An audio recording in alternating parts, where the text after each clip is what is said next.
सावलिया सेठ की जय। मित्रों, बहुत सारी तिथियाँ, बहुत से त्यौहार को लेके व्यक्ति विशेष के मन में डाउट्स रहता है, हम कब करें कब ना करें, कौन सी माने कौन सी ना माने। आजकल पंचांगों में नक्षत्र या तिथियाँ ऐसी पड़ती हैं कि जिसके कारण त्योहारों को मनाने में बहुत सी परेशानियाँ हो जाती है। और आज हम जिस पर्व के जिस दिन के बारे में बात कर रहे हैं वो है एकादशी। बहुत सी माताओं और बहनों का, बहुत से भाइयों का, बहुत सारे एकादशी के प्रश्न हैं हमारे पास में, जिसमें कि हम कौन से एकादशी रहें, कब रहें, कैसे रहें, एकादशी कौन है, कैसे, यानी उसका पूरा वर्णन जानना चाहते हैं। इसके ऊपर शास्त्रों में दो प्रकार का वर्णन मिलता है।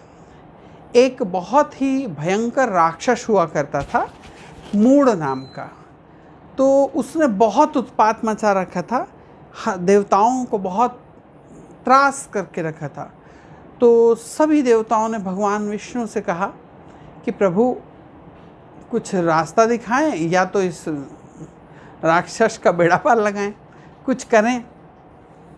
इनकी विनती सुनकर भगवान विष्णु मूढ़ नामक जो राक्षस था उससे युद्ध करने गए। और जब युद्ध करने गए तो भगवान को अपनी तरफ आते देख ये राक्षस समझ गया कि मैं लड़ नहीं पाऊंगा भगवान विष्णु से, तो ये भागने लगा। अब भाग के भगवान ने उसको पीछा भी किया, पर भाग के वो कहीं छुप गया, चला गया। तो भगवान उसको बहुत दूर तक जब नहीं दिखा तो भगवान तब तक बद्र का आश्रम पहुंच चुके थे। तो भगवान ने सोचा कि क्यों ना थोड़ी देर विश्राम कर लिया जाए, क्योंकि उससे बहुत युद्ध होने के बाद में जब वो थक गए थे भगवान, और तो भगवान जाके बद्र का आश्रम में विश्राम करने लगे। तो मूढ़ जो नामक राक्षस था बहुत चतुर और चालाक था। वो भगवान पे तब भी निगाह बनाए हुए था, अपने छोटे मोटे चंगू मंगू राक्षसों को पहुंचा के भगवान का पता लगा के रखा था उसने। वो जाना कि जब भगवान विश्राम कर रहे हैं तो अब मैं जाके आक्रमण करता हूँ, ऐसा सोच के वो वहाँ चला गया। जब भगवान विश्राम कर रहे थे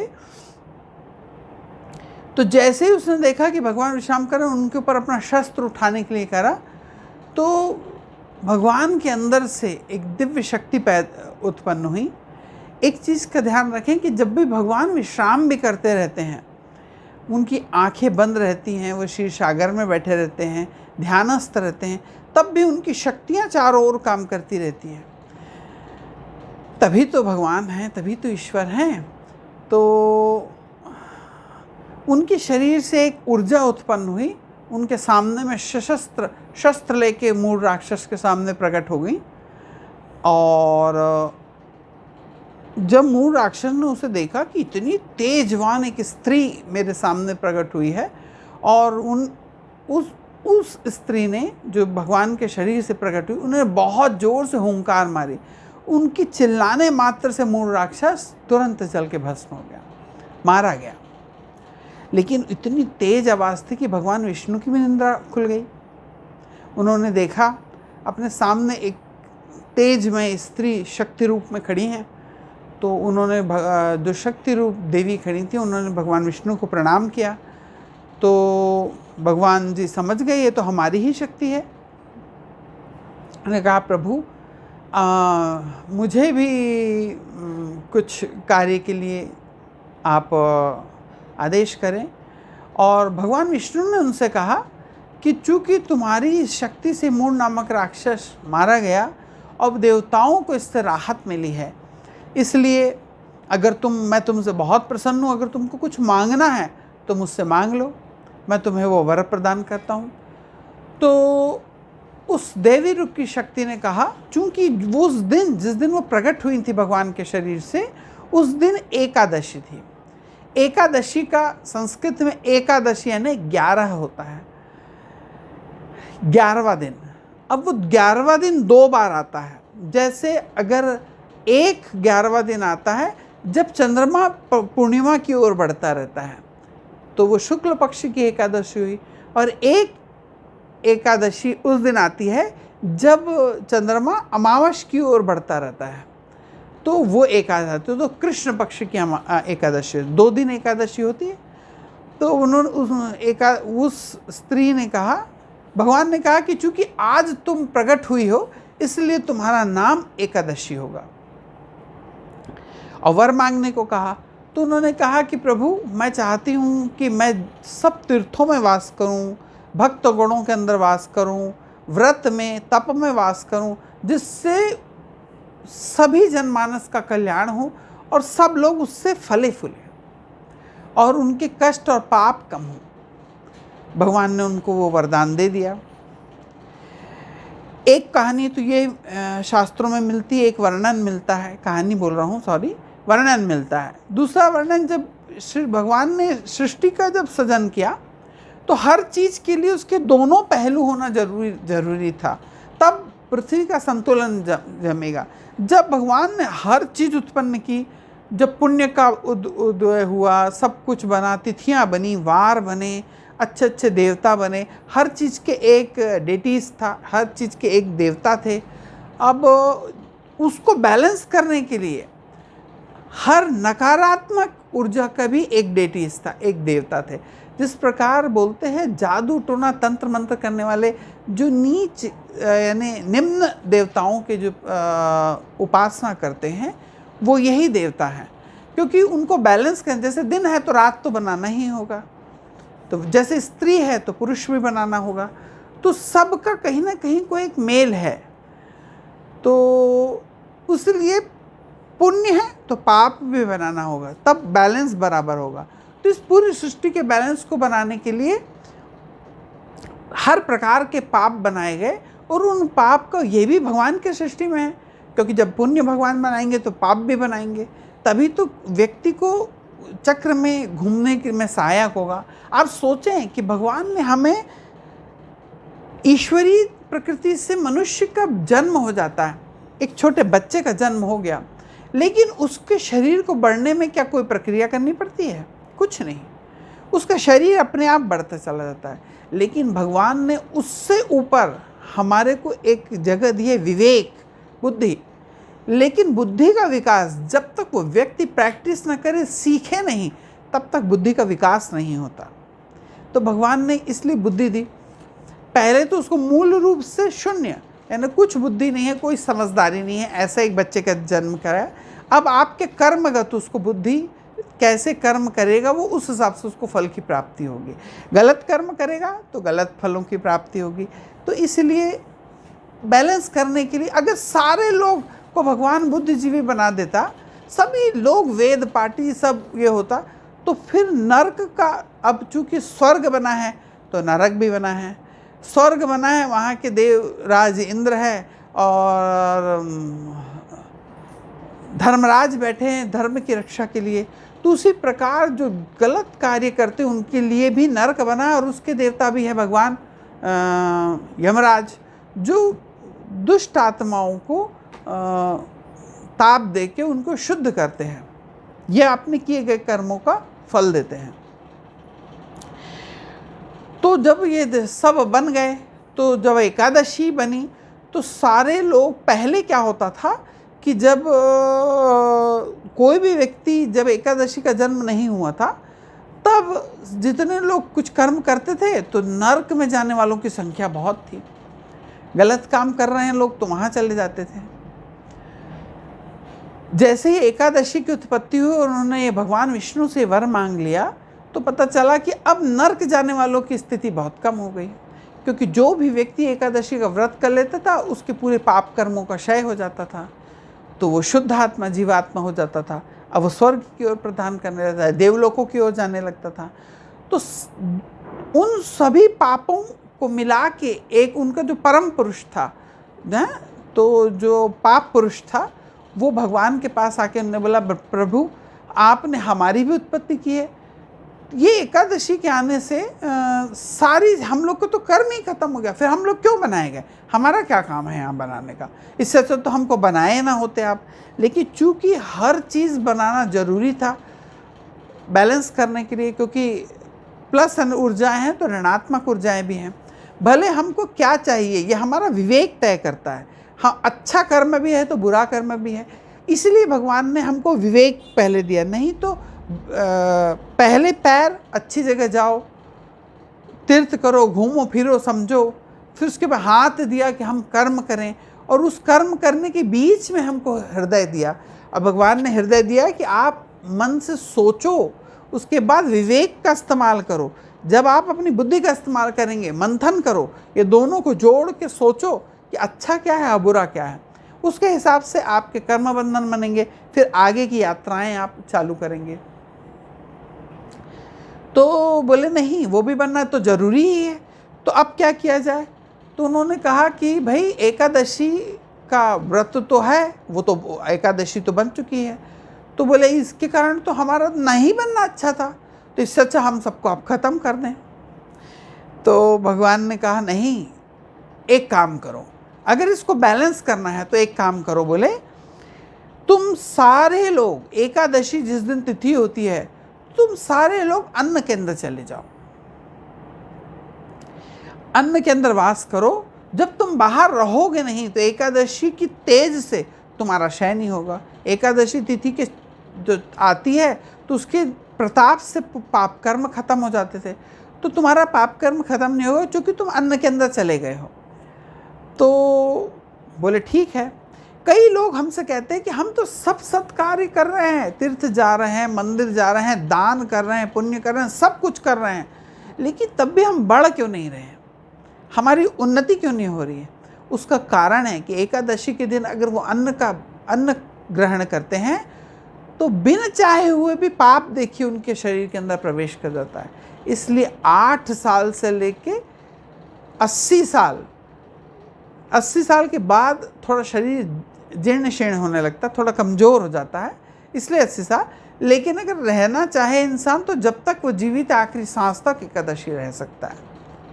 अभी हमारी नानी जो थी 99 वर्ष की थी, अभी उनका शरीर पूरा हुआ, तब भी वो एकादशी थी। अब सोचें 99 वर्ष की उम्र में भी पूरी एकादशी का पालन करते थे। दरअसल और एक प्रश्न आता है कि गुरुजी एकादशी कभी आती है, एक दिन, फिर दूसरे दिन भी एकादशी रहती है। हमारे यहाँ पे दो एक तिथि में दो एकादशी बताई जाती है कि 21 तारीख को भी एकादशी, 22 तारीख को भी, दो दिन। हम कौन से एकादशी रहें, समझ नहीं आता। कई क्षेत्रों में तो कुछ अलग ही विधान बता दिया गया है कि तो बड़ा स्थिति असमंजस वाली हो जाती है कि हम कौन से एकादशी रहें। असल में क्या होता है कि एकादशी 2 प्रकार की होती है। एक होती है संपूर्णा एकादशी और एक होती है विधा एकादशी। संपूर्णा एकादशी का मतलब हुआ कि जब सूर्य उदय हुआ, सूर्य उदय से लेकर सूर्य अस्त तक पूरी दिन और पूरी रात वो एकादशी रही। इसमें दशमी या द्वादशी तिथि नहीं लगी है, यानी वो संपूर्ण टाइम रही वो एकादशी, तो वो संपूर्णा एकादशी हुई। अब विधा एकादशी असल में 2 प्रकार की होती है। एक होती है पूर्व विधा एकादशी और एक होती है पर विधा एकादशी। अब पूर्व विधा एकादशी वो होती है जिसकी आगे में 1 घंटा 36 मिनट, सुबह जो सूर्य उदय से 1 घंटा 36 मिनट के अंदर में अगर दशमी तिथि लगी हुई है तो वह पूर्व विधा एकादशी हुई है। तो ऐसी एकादशी जिसमें दशमी तिथि जुड़ी हुई है, ऐसी एकादशी नहीं रहना चाहिए। इसलिए नहीं रहना चाहिए क्योंकि दशमी तिथि जिस एकादशी में रहती है तो वो राक्षसों के बल को बढ़ाती है। यानी हमारे जो गुप्त राक्षस छुपे हुए हैं, हमारे जो अंदर की एक खलल, हमारे दिमाग के अंदर गलत विचार जो रहते हैं, उसको बढ़ाने वाली वो एकादशी होती है। लेकिन जो परविधा एकादशी है जिसमें द्वादशी तिथि लगी हुई हो और जिसमें दशमी तिथि न लगी हो, वह एकादशी अगर आप रहते हैं तो उसका आपको पूर्ण फल प्राप्त होता है। अब एक और इसमें बात समझने की है कि एक होती है त्रिपुष्कर एकादशी होती है। त्रिस्पर्श एकादशी होती है। त्रिस्पर्श एकादशी का मतलब होता है एक ऐसी एकादशी आती है जिसमें सुबह के समय दशमी लगी हो, बीच में एकादशी हो और आधे दिन के बाद से पीछे के समय में द्वादशी लगी हो। ये एकादशी बहुत ज़्यादा पावरफुल होती है। अगर ऐसी एक एकादशी साल में बहुत कम आती है। अगर इस प्रकार की एकादशी अगर आप रहते हैं तो 1000 एकादशी का फल मिलता है ऐसी एकादशी करने से। तो और उस पे भी एक एकादशी और आती है, उसके बारे में भी थोड़ा सा जानना जरूरी है कि एक एकादशी आती है जब भगवान कृष्ण ने पांडवों को बताया कि एकादशी का व्रत रहना चाहिए, तो इस एकादशी को पांडव एकादशी भी बोलते हैं। तो उस दिन तो जो विकोधर थे, भीम थे, उन्होंने कहा कि प्रभु मैं तो रह ही नहीं सकता भू, मेरे पेट के अंदर मेरी जठर अग्नि इतनी तीव्र है, इतनी भूख लगती है मुझे कि अगर मैं भैया पूरे 12 माह अगर हर माह की 2 एकादशी रहूँगा तो बहुत बुरा हाल हो जाएगा ये तो आप कुछ रास्ता दिखाएं मुझे। तो ज्येष्ठ मास में जो एकादशी आती है, ज्येष्ठ मास में, उसमें जो एकादशी आती है उस एकादशी को निर्जला पांडव एकादशी कहते हैं। और चूंकि भगवान कृष्ण ने भीम को ये एकादशी बताई थी और उनको कहा था कि अगर इस एकादशी के दिन तुम पूरे दिन, पूरा साल भी अगर ना रहो एकादशी, अगर इस एकादशी के दिन आप पूरा दिन निर्जला रह लेते हैं, बिना कुछ खाए और बिना कुछ पिए, एक दिन भी रह लेते हैं, तो आपको पूरी साल की एकादशी का एक साथ फल मिल जाता है। तो उस दिन से उस एकादशी का नाम भीमसेनी एकादशी पड़ गया। अब प्रश्न आता है कि हम क्या खाएं? ये बहुत बड़ी समस्या है और इसमें एक चीज़ का विशेष ध्यान रखें कि जब भी एकादशी हम रहते हैं तो उस एकादशी को ज़्यादा से ज़्यादा समय हमारा ईश्वर की आराधना में हम लोग रहते हैं। उपवास का मतलब होता है भगवान के पास, हम ईश्वर के ज़्यादा नज़दीक होते हैं उस दिन। हम उस दिन जितना समय ज़्यादा से ज़्यादा हम जाप में कर दें, भगवान के नाम स्मरण में ले लें, एक माला ले लें और उसकी जाप करते रहें। हमारे गुरुजी के अनुसार कम से कम 25 माला तो एक व्यक्ति को करना ही चाहिए पूरे दिन में। हरि नाम की करें, नारायण की करें, किसी भी कृष्ण नाम की करें, तो 21 माला 25 माला तो कम से कम करना ही चाहिए। और स्कॉन टेम्पल वाले भी कहते हैं कि 25 माला कम से कम उस दिन जाप करना चाहिए। 25 से ऊपर भी आप संकल्प ले सकते हैं, 51 माला का ले सकते हैं, 101 माला का, 108 माला का ले सकते हैं। इस दिन परिश्रम वाले कार्य या शरीर से होने वाले कोई भी कार्य हमें नहीं करना चाहिए। अगर कभी हमको जाना ही है ऑफिस में तो मानसिक जो काम है या लिखा पढ़ी के काम है उस पर। अब शारीरिक में हम जिम भी आ जाता है, हमको उस दिन जिम नहीं जाना चाहिए, वेट वाला काम नहीं करना चाहिए कोई उस दिन एक दिन की छुट्टी लेना चाहिए और ज़्यादा से ज़्यादा समय हमको हरि नाम कीर्तन में लगाना चाहिए, भगवान के नाम जाप में लगाना चाहिए। क्योंकि इस दिन एकादशी के दिन जितना हम जाप करते हैं, जितना पूजा पाठ करते हैं, वो अनंत गुना फल की प्राप्ति होती है और हमारे सारे पापों का क्षय हो जाता है। इतना सुंदर एकादशी का आपको वर्णन पता चला, लेकिन इस पे भी एक बहुत बड़ी समस्या है। बहुत से ऐसे लोग हैं कि जिनका पूरा ध्यान भोजन में रहता है कि भाई हम क्या खाएं, हम तो रह ही नहीं सकते हैं, बहुत समस्या है। अब क्या करें कि सबसे पहला है कि एकादशी अगर रहते हैं अगर आप, तो ज़्यादा से ज़्यादा बिना कुछ खाए रहें। ज़्यादा से ज़्यादा 12 बजे तक तो कम से कम पानी भी ना पिएं, जल भी ग्रहण ना करें। तब भी अगर आप ना रह सकते हैं तो जितना देर तक आप बिना कुछ खाए पिए रह सकते हैं रहें। फिर आपको लगता है कि मुझे प्यास लग रही है तो थोड़ा पानी आप पी लें। बीमार ना हो, आपका शरीर जितना सह सकता है उतना ही करें और पानी पी लें। उसके बावजूद भी अगर आपकी चूँकि हर समय खाने की आदत इतनी ज़्यादा हो गई है कि बकरी और मनुष्य में आजकल कोई भेद नहीं रह गया, ऐसा लगता है, दिन भर खाते रहते हैं। तो इसलिए वो भी ना रहते बने तो हमें फल खा लेना चाहिए। शकरकंद हो गया, आलू हमें खा लेना चाहिए, दूध ले सकते हैं, दूध से बनी हुई चीज़ ले सकते हैं। आजकल एक फैशन चली है कि दूध नहीं लेते हैं, तो हम दूध छोड़ दिए हैं। ठीक है, सबका अपना मानना है। तो आप फल ले सकते हैं पूरे प्रकार के, और अगर उसके बावजूद भी कई हैं कि हम फल फ्रूट से तृप्ति नहीं होती, हमारे हाथ पैर ढीले हो जाते हैं, चलना फिरना मुश्किल हो जाता है, बैठ नहीं सकते हैं, बहुत सी समस्याएं आती है, नाना प्रकार की समस्याएं आती है। तो आप घिया जो लौकी है उसकी सेंधा नमक डाल के सब्जी जैसे बना के, और सिंघाड़ा है उसको रोटी बना के आप खा सकते हैं, शकरकंद खा सकते हैं। तो इस प्रकार की चीज़ें आप खा के, अन्न ना खा के, इस प्रकार की चीज़ें खा के भी इस एकादशी को रहा जा सकता है। और एक चीज़ का ध्यान रखें, अगर ये वीडियो थोड़ी सी लंबी हो रही है तो परेशान ना हो, पूरा सुने, क्योंकि एकादशी के बारे में पूर्णतः जानकारी आपको इसमें मिल जाएगी।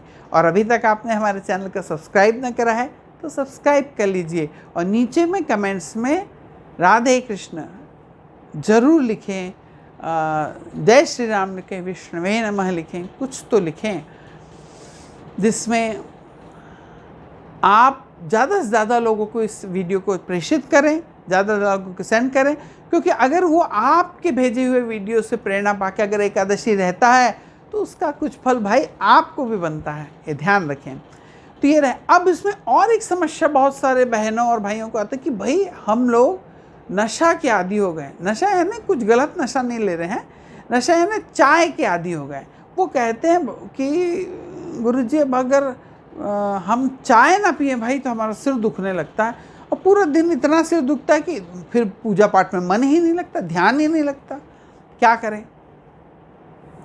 तो उसके लिए भी अगर आप एक कर सकते हैं कि गर्म पानी ले लें, गर्म पानी में थोड़ी शक्कर डाल लें, थोड़ी अदरक डाल लें, 2-4 बूंद नींबू का निचोड़ लें, एक अच्छा गरम सा और बहुत स्वादिष्टता खुशबूदार एक ड्रिंक तैयार हो जाता है, आप उसे पी लें। तब भी ना लगता हो तो एक गीले कपड़े की पट्टी 4 इंच की लंबी पट्टी, मोटी चौड़ाई 4 इंच की लेके उसको गीले पानी से लपेट करके अपने माथे में चारों ओर से उसको लपेट लें। उससे थोड़ी देर लपेटेंगे तो आपका सिर दर्द ठीक हो जाएगा। 2-4 बार ऐसा करने से, 2-4 एकादशी रहने से धीरे धीरे आपकी वो आदत भी ठीक हो जाएगी। और जहाँ तक हो चाय छोड़ दें, क्योंकि चाय और कॉफ़ी ये एक प्रकार का नशा है। इसके अंदर में जो चीज़ पाई जाती है ये हमारे दिमाग को चलने नहीं देती, यह हमारे दिमाग को थोड़ी देर के लिए दूसरी ओर लगा के रखती है। इस दिन ज़्यादा वीडियो ना देखें, ऐसी कोई वीडियो ना देखें जो आपको भगवान हरि नाम कीर्तन से दूर।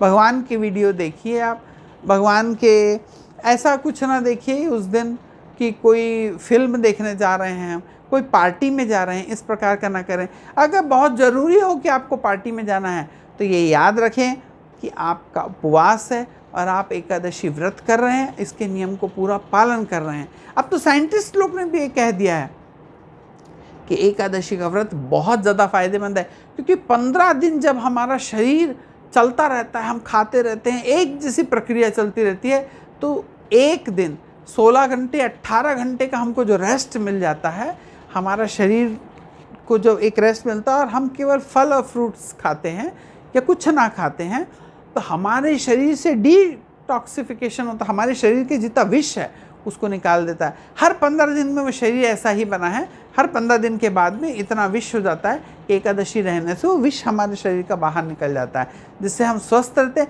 हमारा मस्तिष्क स्वस्थ रहता है और हमारे अंदर विचार बहुत अच्छे आते हैं। और एक चीज़ का ध्यान रखें कि एकादशी रहने से व्यक्ति के अंदर में भगवान से जुड़ने की, ईश्वर से जुड़ने की बहुत प्रबल इच्छा होती है और भक्ति का भाव उत्पन्न होता है। एकादशी रहने वाले के मन में भक्ति का भाव रहेगा, वो भगवान की भक्ति से दूर नहीं रह सकता। इसलिए एकादशी का व्रत आप रहें और ज़्यादा से ज़्यादा लोगों को ये प्रेरित करें कि वो भी रहें एकादशी का व्रत। और वीडियो को ज़्यादा से ज़्यादा शेयर करें। नमो नारायण।